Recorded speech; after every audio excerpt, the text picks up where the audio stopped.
ISKCON founder Acharya Srila Prabhupada Ki Jai. Jayam Vishnupad Paramahamsa Pari Rajakacharya Ashtotara Shata Shri Srimad Bhaktisiddhanta Saraswati Goswami Maharaj Prabhupada Ki Jai. Jayam Vishnupad Srila Gabor Kishore Das Babaji Maharaj Ki Jai. Jayam Vishnupad Srila Sachinandana Bhakti Vinod Thakur Ki Jai. Jayam Vishnupad Vaishnava Sarvabhuma Srila Jagannath Das Babaji Maharaj Ki Jai. Jai Shri Rupa Sanata Bhatta Raghunatha Shri Jiva Gopala Bhattatas Raghunath Sad Goswami Prabhu Ki Jai. Namacharya Srila Haridas Thakur Ki Jai. Prem Se Kaho Shri Krishna Chaitanya Prabhu Nityananda Shri Advaita Gadadhar Shri Vasari Gaur Bhaktivinoda Ki Jai. Shri Shri Radha Krishna Gopa Gopinath Shabakun Radhakun Giri Govardhan Ki Jai. Shri Mayapur Dham Ki Jai. Shri Vrindavan Dham Ki Jai. Ganga Mai Ki Jai. Yamuna Mai Ki Jai. Bhakti Dev Ki Jai. Tulsi Devi Ki Jai. Ananta Kudak Vaishnava Vrinda Ki Jai. Shri Harinam Sankirtan Ki Jai. Gunath Raj Srimad Bhagavatam Ki Jai. ISKCON Dharma Guru Vrinda Ki Jai. Samaveta Bhakta Vrinda Ki Jai. All glories to the assembled devotees. And then I forgot. Gora Pramanande, Haribo. All glories to the assembled devotees. All glories to the assembled devotees. All glories to Shri Shri Guru, Shri Gauranga. All glories to Srila Prabhupada. Om Namo Bhagavate Vasudevaya. Om Namo Bhagavate Vasudevaya. Om Namo Bhagavate Vasudevaya. Om Namo Bhagavate Vasudevaya. Om Namo Bhagavate Vasudevaya. Narayanam Namaskritya Naram Jaiva Narotamam Devam Saraswatam Vyasam Jayam Yuridayat Nasta Presha Bhatreshu Nityam Bhagavata Sevaya Bhagavati Uttama Shloke Bhaktir Bhavati Naistiki. Before reciting the Srimad Bhagavatam, which is the very means of conquest, one should offer respectful obeisances under the personality of Godhead Narayan, under Narayan Rishi, the supremmost human being, under Mother Saraswati, the goddess of learning, and under Srila Vyasadeva, the author, by regular attendance in classes on the Bhagavatam, and by the rendering of service to the pure devotee. All that is troublesome to the heart is almost completely destroyed. And loving service under the personality of Godhead, who is praised with transcendental songs, is established as an irrevocable fact. All right, good morning, everybody. Nice to see you. Nice to see you. All right, today is September 14th, 2025, and we are reading Canto 4, Creation of the Fourth Order. Chapter 29, Talks between Narada and King Prachini Bari, and verse 72. So this first line is a little difficult, at least I found it a little difficult. So bear with me. Garbe baye pyapau skalyad. Garbe baye pyapau skalyad. Ekadasha vidham tara. Ekadasha vidham tara. Lingam na drishyate yuna. Lingam na drishyate yuna. Bhuvam chandra maso yata. Bhuvam chandra maso yata. Garbe baye pyapau skalyad. Garbe baye pyapau skalyad. Ekadasha vidham tara. Ekadasha vidham tara. Lingam na drishyate yuna. Lingam na drishyate yuna. Bhuvam chandra maso yata. Bhuvam chandra maso yata. Garbe baye pyapau skalyad. Garbe baye pyapau skalyad. Ekadasha vidham tara. Ekadasha vidham tara. Lingam na drishyate yuna. Lingam na drishyate yuna. Bhuvam chandra maso yata. Bhuvam chandra maso yata. Okay, please chant. Garbe baye pyapau skalyad. Garbe baye pyapau skalyad. Ekadasha vidham tara. Ekadasha vidham tara. Lingam na drishyate yuna. Lingam na drishyate yuna. Bhuvam chandra maso yata. Bhuvam chandra maso yata. Garbe baye pyapau skalyad. Garbe baye pyapau skalyad. Ekadasha vidham tara. Ekadasha vidham tara. Lingam na drishyate yuna. Lingam na drishyate yuna.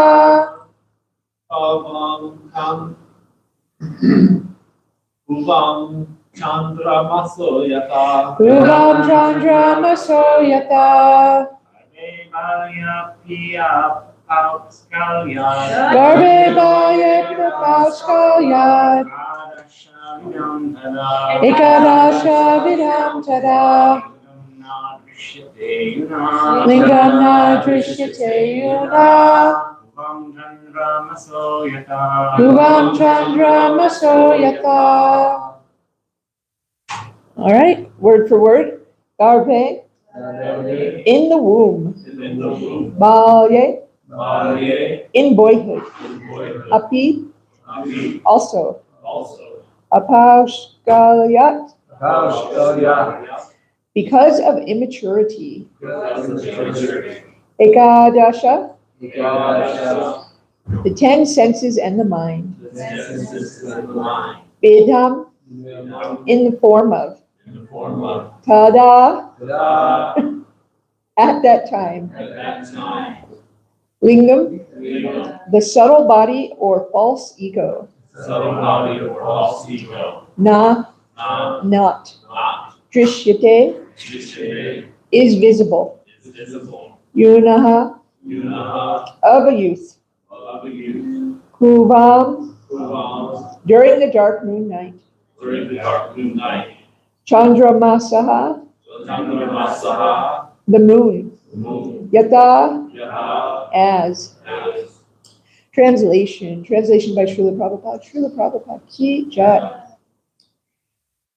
When one is a youth, all the 10 senses and the mind are completely visible. However, in the mother's womb or in the boyhood state, the sense organs and the mind remain covered, just as the full moon is covered by the darkness of the dark moon night. Please repeat. When one is a youth, When one is a youth, all the 10 senses all the 10 senses and the mind and the mind are completely visible. are completely visible. However, However, in the mother's womb in the mother's womb or in the boyhood state, or in the boyhood state, the sense organs the sense organs and the mind and the mind remain covered, remain covered, just as the full moon is covered just as the full moon is covered by the darkness of the dark moon night. by the darkness of the dark moon night. Purport. When a living entity is within the womb, his gross body, the 10 sense organs, and the mind are not fully developed. At such a time, the objects of the senses do not disturb him. In a dream, a young man may experience the presence of a young woman because at that time the senses are active. Because of undeveloped senses, a child or a boy will not see a young woman in his dreams. The senses are active in youth, even when one dreams, and although there may be no young woman present, the senses may act and there may be a seminal discharge, nocturnal emission. I always get these ones. The activities of the subtle and gross bodies depend on how developed conditions are. The example of the moon is very appropriate. On a dark moon night, the full shining moon is still present, but it appears to not be present due to conditions. Similarly, the senses of the living entity are there, but they only become active when the gross body and the subtle body are developed. Unless the senses of the gross body are developed, they will not act on the subtle body. Similarly, because of the absence of desires in the subtle body, there may be no development in the gross body. Om Jnana Timirandasya Manjana Shalakaya Chakshara Militam Yena Tasmai Shri Gurave Namaha Shri Chaitanya Manobhistam Stapitam Yena Bhutale Swayam Rupakara Mayam Darati Swaparantikam Vandeham Shri Guru Shri Utapadakamalam Shri Guru Vaishnavamscha Shri Rupam Sagratata Sahagana Raghunatham Vitam Tam Sajivam Savadetam Savadutam Parijana Sahitam Krishna Chaitanya Devam Shri Radha Krishna Pada Sahagana Ramita Shri Vishakam Vitamscha He Krishna Karuna Sindhu Dinabandhu Jakapate Gopesha Gopika Kanta Radha Kanta Namostate Tapta Kanchana Gourangi Radhe Vrindavaneshwari Vishubhanu Suti Devi Pranamami Hari Priya Panchakopa Tarubhyascha Kripa Sindhu Bhyevacha Patitanam Pavanebhyo Vaishnavibhyo Namo Namaha Shri Krishna Chaitanya Prabhu Nityananda Shri Advaita Gadadhar Shri Vasari Gaura Bhakta Vrinda Hare Krishna Krishna Krishna Hare Hare Hare Rama Rama Rama Hare Hare. Stage you in a day, just feel and journey, Prabhupada Baladai, so the Shiva Nikyan, Basket, Okay. All righty. So this verse is Narada is continuing to talk to King Prachini Bari, and he's talking about what is sometimes referred to as the seasons of life. That's one way to look at it, right? You know, there's different seasons in a person's life. And how the senses are present in the womb or boyhood, but they lay dormant until the body matures, at least some of the senses. And so in the Bhagavad Gita, in the second chapter, Krishna says, as the embodied soul continuously passes from boyhood to youth to old age, so the soul similarly passes into another body at death. And so this is just kind of the natural progression, right? You go become a baby, then you become a young boy or girl, and then a youth, and then an adult. and then an old person, and then you die. So when the body, and then also because there's a season for each thing, right? There's a season when a boy is young, they're not looking towards finding a mate, right? You know, because it's not the proper season. And so there's very, very famous verses from the Bible that talks about this.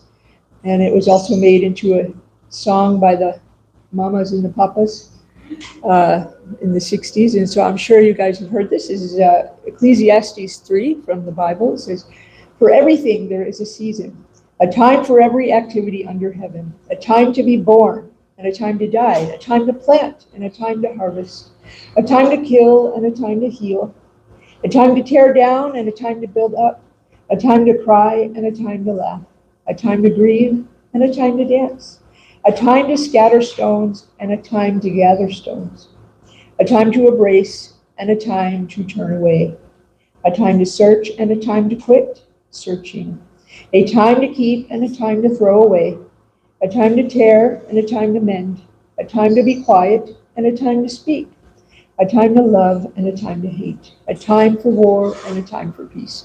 So you guys heard that song by the Mamas and the Papas? It was popular in the 60s. Yeah, you didn't know? Oh, wow. Yeah.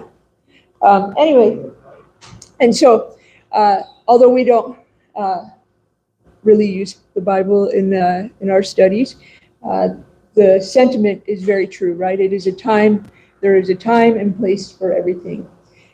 So when the body's mature enough, that's when the boy starts to be distracted by the opposite sex, by women, right? And this is why ideally a young person will go to the Gurukul before they hit puberty, right? And that's because our childhood is so influential. A child is very impressionable, right? And so our childhood is so influential that many of us spend our whole lives recovering from our childhood, right? Have you experienced anything like that, Gurunga? Did anything happen in your childhood that still you think about, that you're like, oh gosh, why did that happen? Or you know, maybe it's a good thing, maybe it's a bad thing, but I don't know. Yeah, and so I mean, the entire self-help industry, therapy industry is all based on the fact that people are recovering from their childhoods, right? If you go to a therapist, it's the first thing they ask you about, you know, oh, tell me about your childhood, right? And that's because children are very impressionable. And yeah, and so if you talk to, another example is like if you talk to people that have an addiction problem, oftentimes, almost across the board, they will have some difficult experiences in their childhood.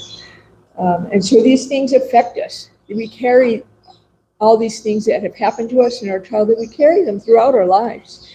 And so advertising companies certainly knew this, right? I was thinking, this made me think of the tobacco industry, right? And so the tobacco industry, they knew that children are very impressionable. And so they actually would market cigarettes in such a way to be attractive to children. So in the 1870s, I mean, so this has been going a long time. So in the 1870s, tobacco companies started putting trading cards in with the cigarettes, like sports cards. And so kids would want to collect those cards, right? And so smoking became more attractive to them. Then in the 1920s, a tactic they used was for young women, they would try to tell them that smoking was liberating, that it was liberating for them. They called them torches of freedom. That's what they called them, right? Right. And so they're preying on the impressionable minds of young women by saying, oh yes, you want to smoke these cigarettes because they're liberating. It's torches of freedom. Now really, they just wanted to sell this addictive, harmful product, right? Torches of enslavement. Yeah, torches of enslavement is more like it, exactly. In the 80s, then it was those Virginia Slims. I remember this, and they were marketed to women, and it was all about feminism. And it says, you came a long way, baby, right? And, saying like, this is how we show our success of our feminist movement, right? Is we get to smoke these extra skinny cigarettes. I don't know. And then in the 1950s, they started with television ads, which would often run during children's programs. In the 1980s, they used cartoon mascots, right? The one I remember from growing up was Joe Camel. He was a cartoon camel, and he was. I had some Joe Camel stuff because I thought he was cool. He's a cartoon camel. He was wearing sunglasses and like a cool jacket. And so all these things were done to appeal to kids, and also they were displayed with the candy and the soda. Cigarettes were displayed with the candy and the soda. They were given fruity flavors, chocolate flavors, and then the worst, most egregious one, I think, is candy cigarettes. Right? Do you guys remember candy cigarettes? Yeah. Yeah. Huh? I saw something in those. They have a couple of them with two. Yeah, and then they had some of them, the good ones had where you could blow in them and a little puff of powdered sugar would come out, so it looked like you were smoking. And cigarette manufacturers actually would deliberately make the boxes of these candy cigarettes resemble the major brands, and so that when that child, reaches for that candy cigarette, when he becomes older, they make it look like a box of Marlboros or something. So then when he becomes older, he remembers that, and then he reaches for the actual Marlboro cigarettes, right? And so this was done deliberately. Why? Because we know that children are very impressionable, right? And so, and that if you get them while they're young, then you have a lifetime customer usually. So,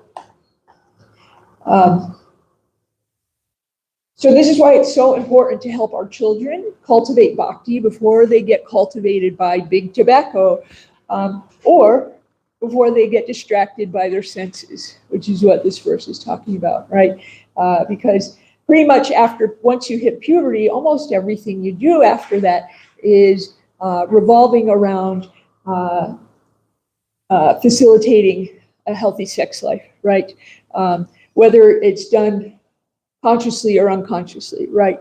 Oftentimes a young man will learn to play guitar because, they think, oh, if I learn to play guitar, the girls will like me. I think there's someone in this room that did that. Well, you're precocious. Right, and so a young man, he'll learn to play guitar because he knows it's going to attract the ladies.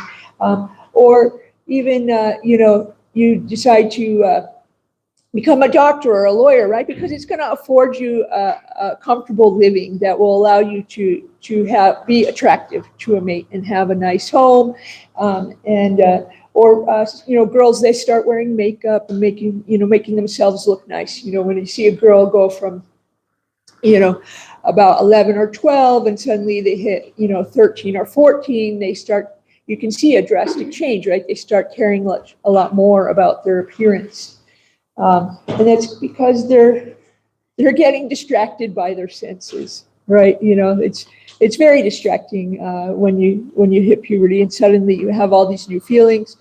And so that's why it's so important that if we start young with our children and teaching them about bhakti and how to cultivate that bhakti, then just like the cigarette companies, we have a lifetime practitioner, right? If we can teach our children. Now, of course, this doesn't always work. There's rebellion and stuff, but still, anything that you do in terms of devotional service, there's no loss or diminution. So if you do that when you're young, the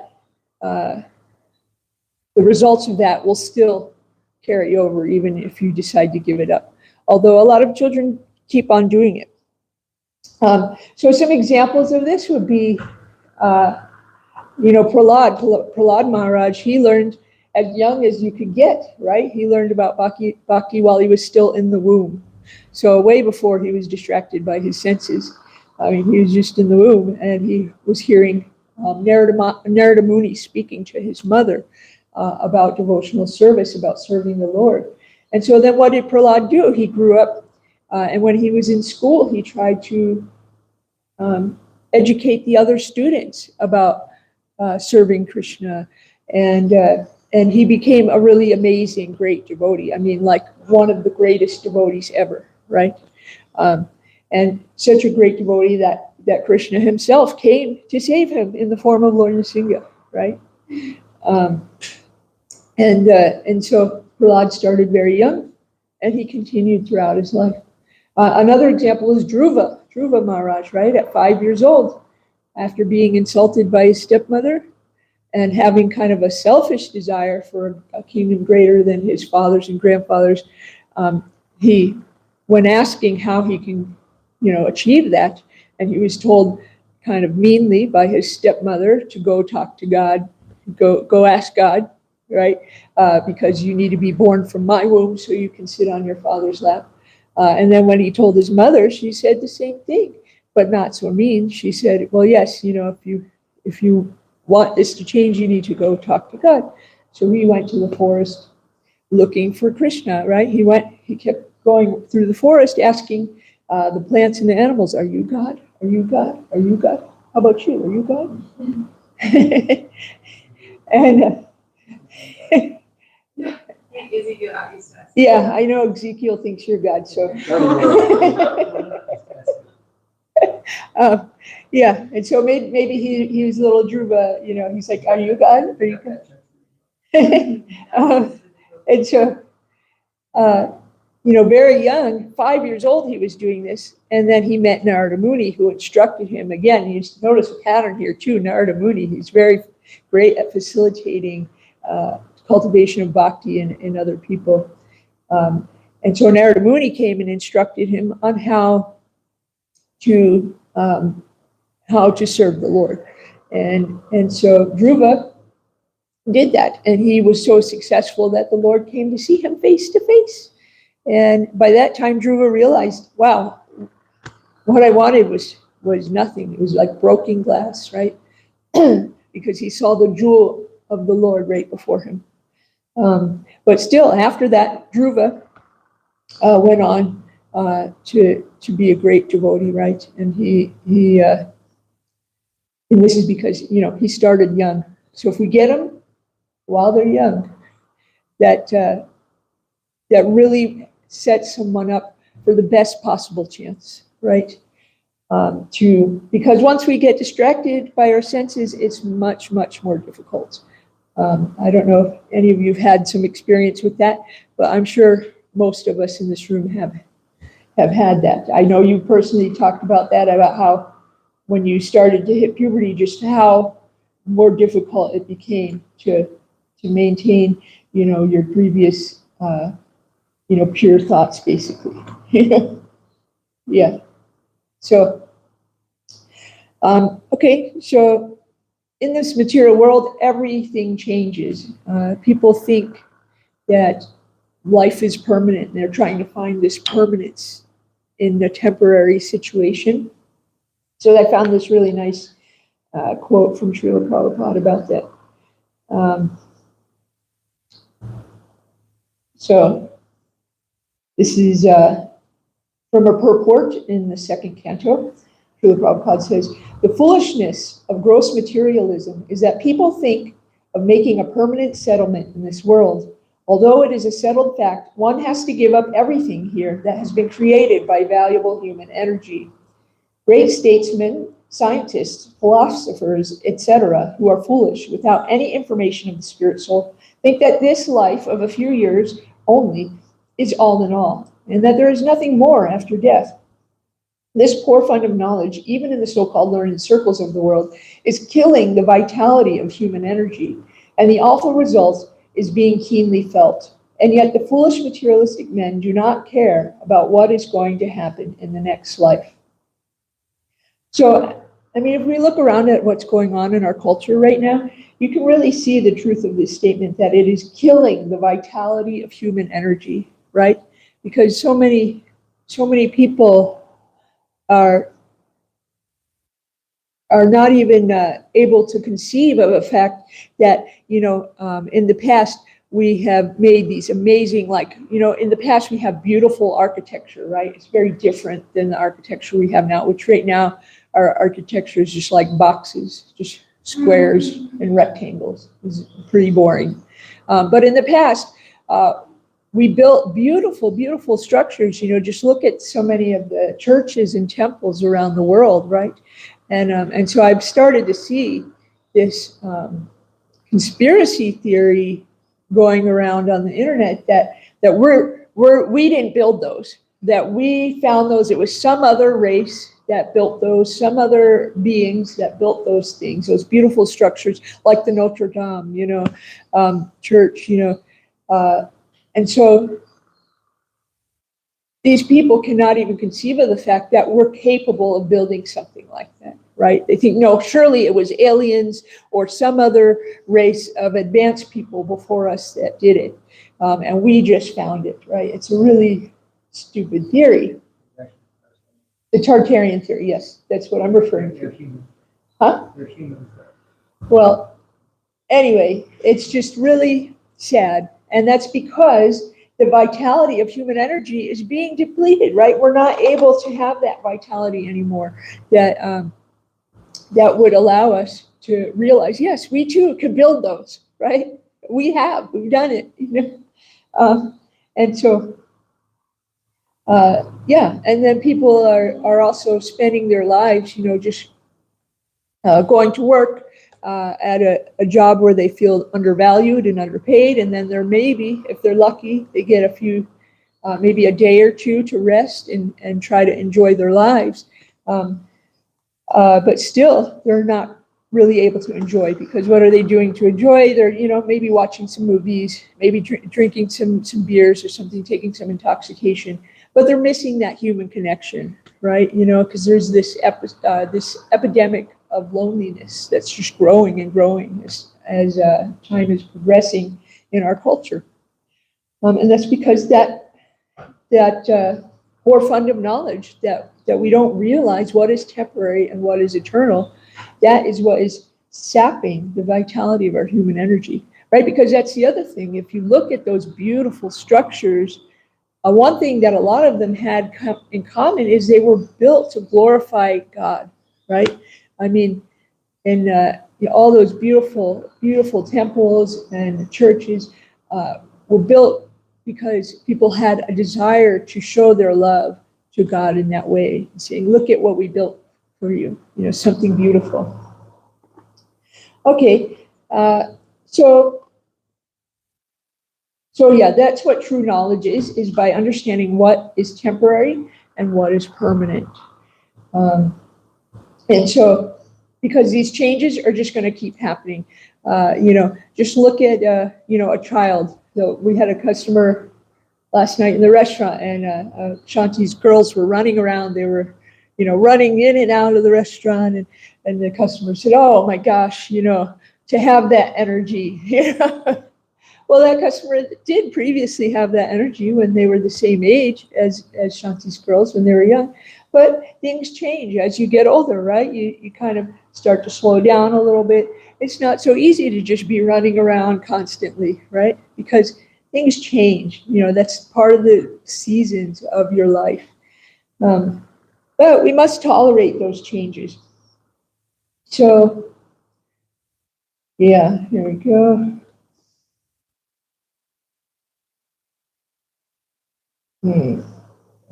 Yeah, so, okay. There's these constant changes. In the Bhagavad Gita,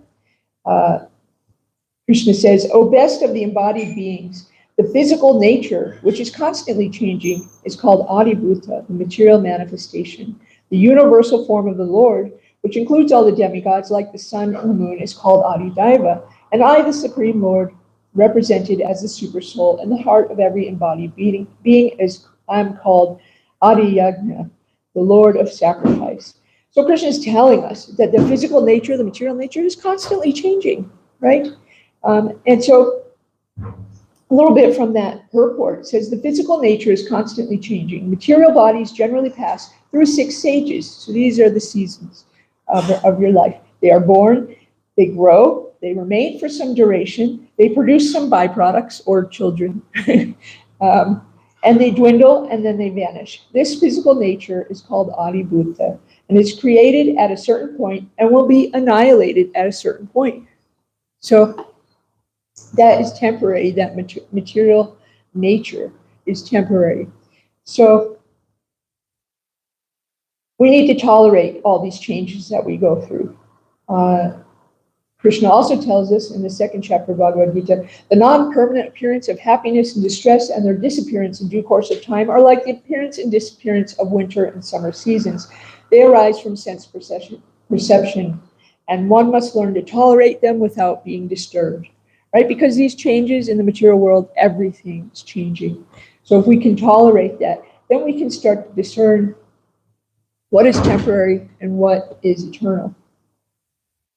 So sometimes people think that we can change ourselves by changing our material environment, right? And this isn't something that generally works, because wherever you go, you take yourself with you.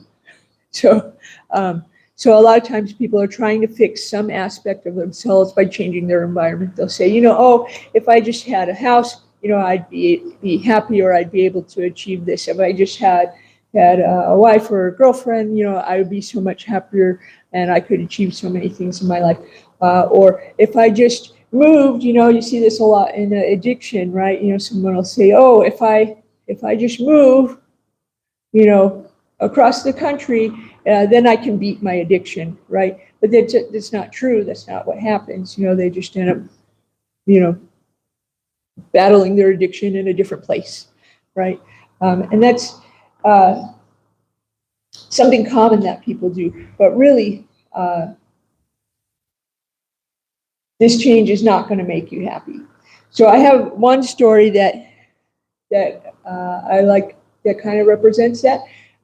And so this is a story about a king who thought that making a change to his physical body would allow him to enjoy. So this is a story of King Yayati, and he one day was walking by a well, and he saw a young, beautiful lady in the well. He heard her calling. So now this young, beautiful lady, she was friends with a girl who was the actual daughter of that king. Right? Yeah. No, they were friends. She huh? She was the daughter of another of the sage. Yeah. She was the daughter of. Yeah, the girl in the well was the daughter of the sage, and then her friend was the daughter of a king. Yeah, but not this same king. Anyway, so her friend had upset her friend. They were playing in the water, and they were, not wearing their clothes. And suddenly Lord Shiva walked past, and her friend had taken, the girl in the well had taken her friend's clothes by accident and put them on. And this made her friend so mad, and she ended up throwing her in that well and took her clothes away. So here she is in the bottom of this well. She's naked, and she can't get out of the well. And so King Yayati comes by, and he sees her down there, and he helps her out of the well. And she says, "Oh, she says, you've rescued me. Please marry me." And so at first he's like, "Oh, I don't think this is the best idea," but he goes ahead and does it anyway because, she's a beautiful young girl. And so what ends up happening is she marries him, and she tells him what happened, and so they end up taking the other girl in as a servant girl to her. And the girl that threw her in the well, she said, "Yes, I want her to serve me, be a servant to me." And so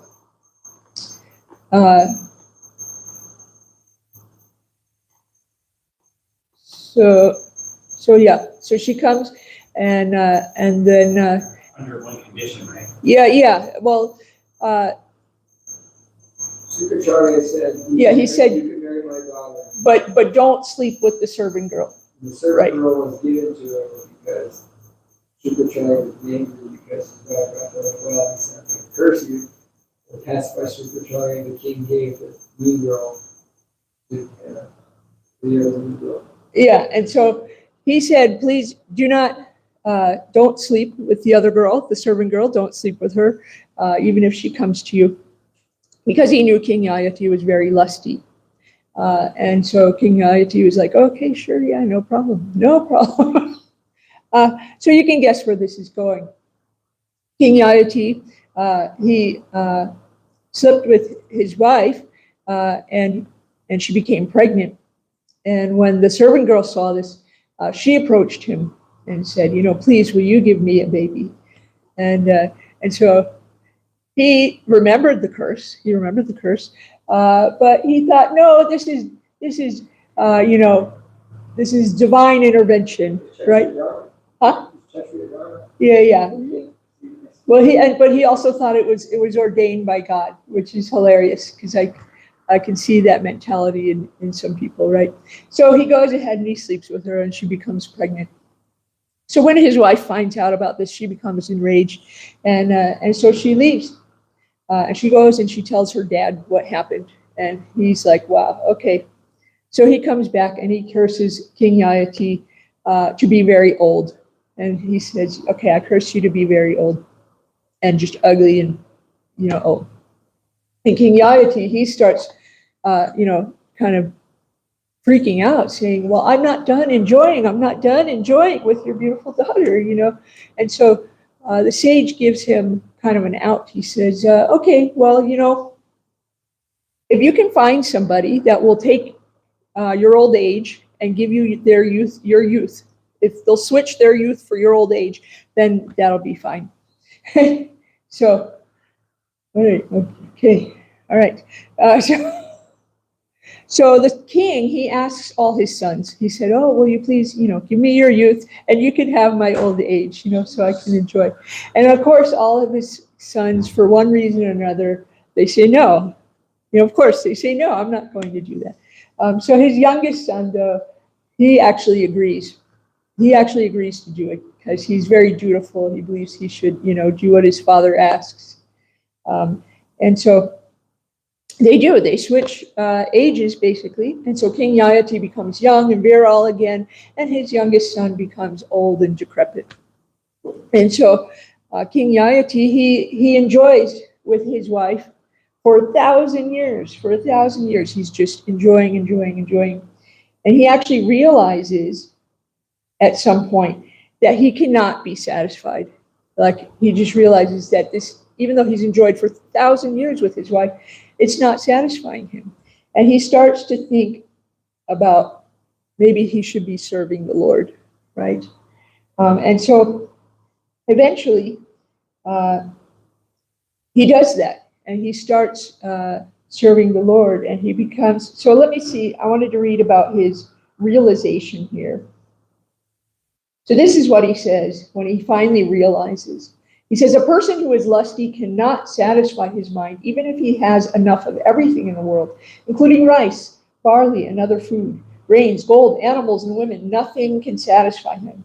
As supplying butter to a fire does not diminish the fire, but instead increases it more and more, the endeavor to stop lusty desires by continual enjoyment can never be successful. In fact, one must voluntarily cease from material desires. When a man is non-envious and does not desire ill fortune for anyone, he is equiposed. For such a person, all directions appear happy. For those who are too attached to material enjoyment, sense gratification is very difficult to give up. Even when one is an invalid because of old age, one cannot give up desires for sense gratification. Therefore, one who actually desires happiness must give up such unsatisfied desires, which are the cause of all tribulations. So then he goes on to say, I've spent a full 1,000 years enjoying sense gratification, yet my desire to enjoy such pleasures increases daily. Therefore, I shall now give up all these desires and meditate upon the Supreme Personality of Godhead, free from dualities and mental concoction, and free from false prestige. I shall wander in the forest with the animals. And so he does that. And so because he understood the purpose of life, he went back to his son, and he returned his youth to him, and then got, the old age back in return. And he also gave his kingdom to his sons. And he retired to meditate and do devotional service with his wife. She had, I guess, forgiven him by this time. And so then he attained liberation and the kingdom of God, right? And that's because he finally understood that changing who he was, changing his body to be young, still wasn't helping him to satisfy himself, right? Because that satisfaction isn't going to come from some external material source. That satisfaction is going to come from serving Krishna. It's going to come from serving the Lord. That's the only thing that can truly satisfy us. So, and that's because he gained that true knowledge of what is temporary and what is permanent, and he chose to serve what is permanent. So,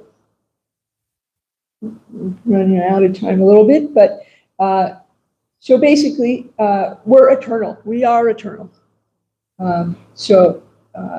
The Bhagavad Gita tells us, for the soul there is neither birth nor death at any time. He does not come into being. He has not come into being. He does not come into being. He will not come into being. He's unborn, eternal, and never existing. He's primeval. He is not slain when the body is slain. Okay, so we're eternal. All right. And then Krishna is also eternal. So the Bhagavad Gita also tells us, unintelligent men, this is Krishna speaking, unintelligent men who do not know me perfectly think that I, the Supreme Personality of Godhead, Krishna, was impersonal before and have now assumed this personality. Due to their small knowledge, which they do not know my higher nature, which is imperishable and supreme. Right? He's imperishable.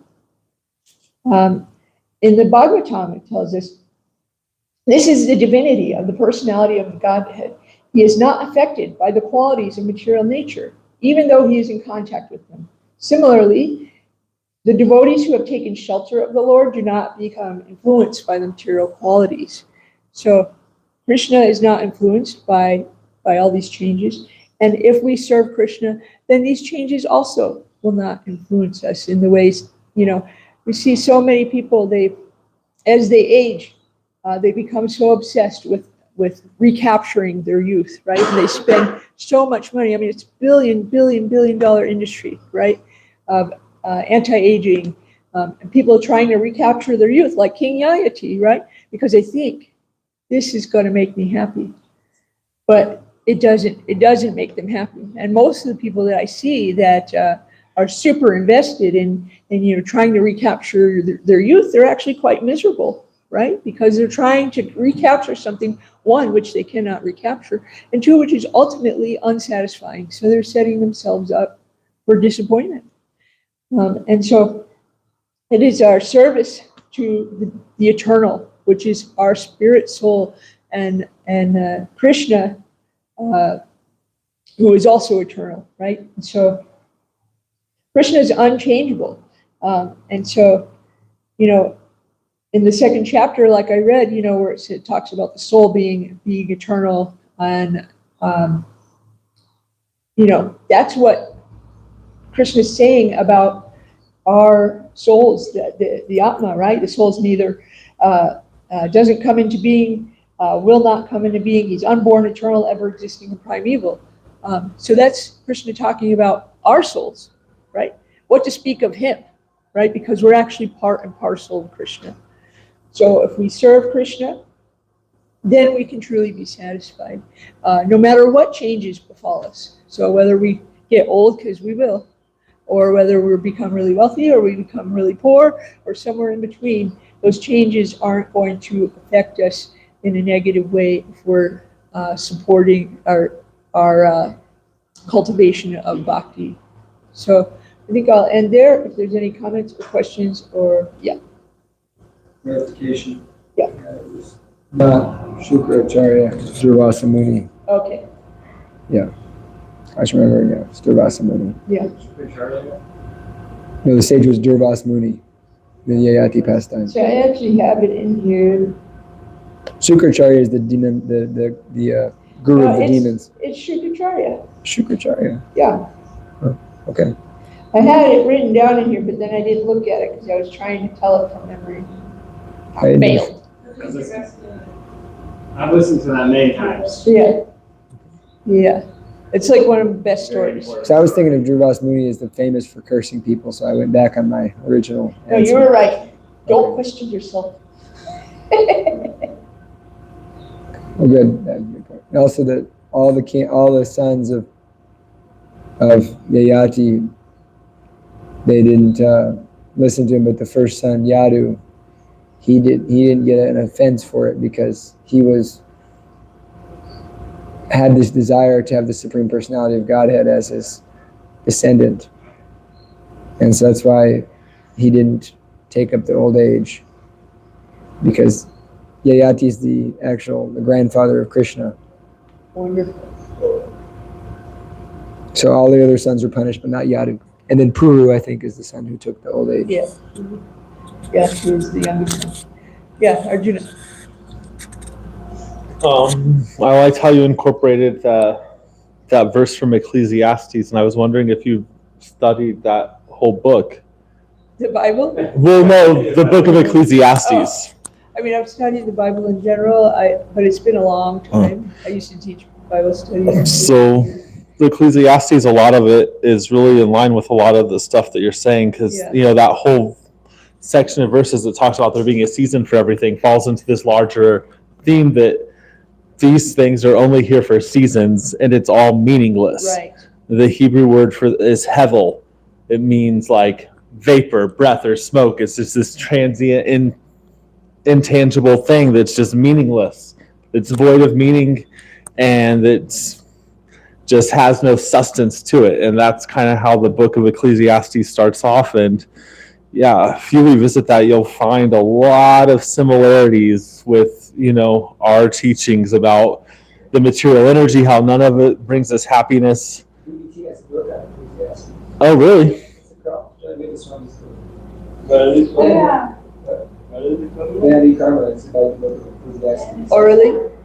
Oh, really? Yeah.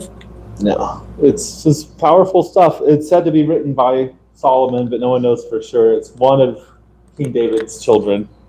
Well, I think when I get to my room, I'll read through Ecclesiastes. Anyone else? All right. We'll end there. Srimad Bhagavatam 2, Jai. See, I thought I could remember the inner workings of